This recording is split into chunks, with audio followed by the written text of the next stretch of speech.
Here's an example of a finished bookshelf. The boards running vertically from the floor to the ceiling are 2x12s. I will refer to them as the posts.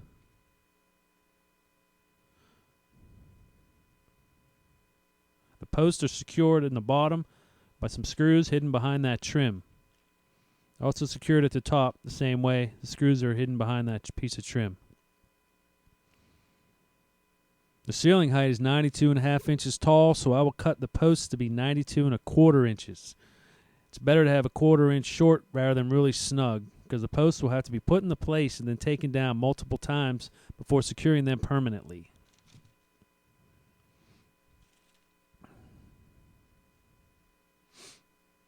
Here's the shelves we'll be working on today. What's nice about this project is you don't have to do it all at one time. I built the one on the far right about a year ago. A couple months later, I did the piece in the middle. Now today we're going to finish it and do this third section. All the existing molding and trim is going to stay with the exception of this one small piece here. We're going to have to remove that. First thing you want to do is take your utility knife and score it a few times to remove any dried paint that might be holding that to the wall. Score it more than once. And then take some screwdrivers and wedge them in between there, and then take your pry bar and start to pry it off. Be careful not to damage the piece of trim because you're going to need it later. Cut it and then reattach it.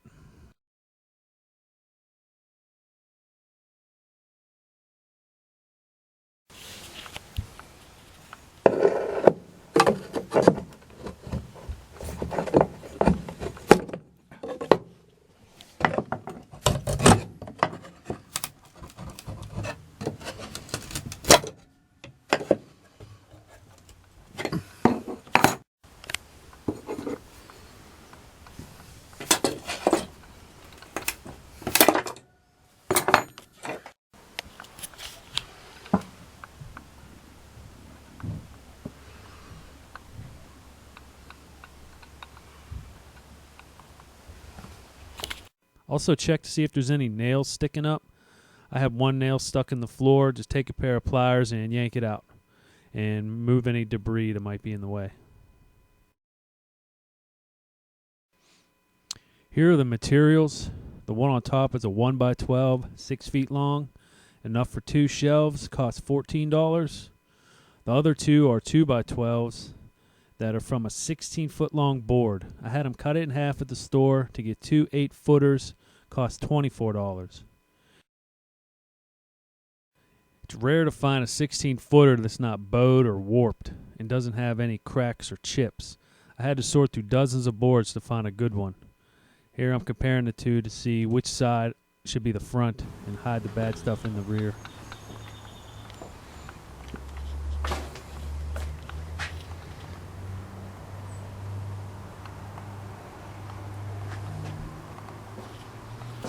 All right, after cutting the board to size, 92.25 inches, give it a test fit, see if it fits.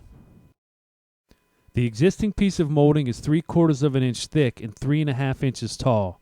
So we'll need to cut out a dado that's 1 inch deep and 3 3/4 inches across. That will give clearance for the post to sit flush against the wall. Set your blade height to 1 inch. Also mark a line at 1 inch on the side of the 2x12. Check that the blade teeth are not too deep. Cut the first and second kerf with the aid of the guide bar. You won't need the guide bar for all of the following cuts if you are careful. Make a series of kerfs 1/4 inch apart until you reach the end of the board.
using a tape measure to check the depth of the kerfs.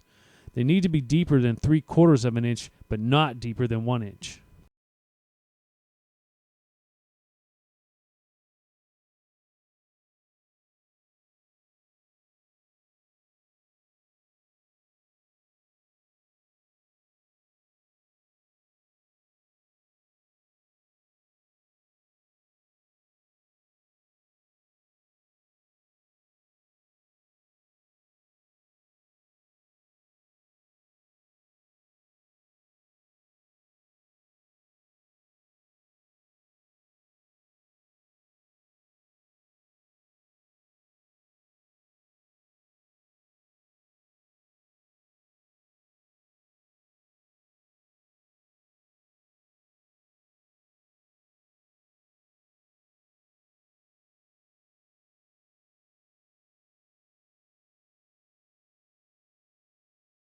When you're done, it should look like this: a series of kerfs 1 inch deep, 3 3/4 inches across.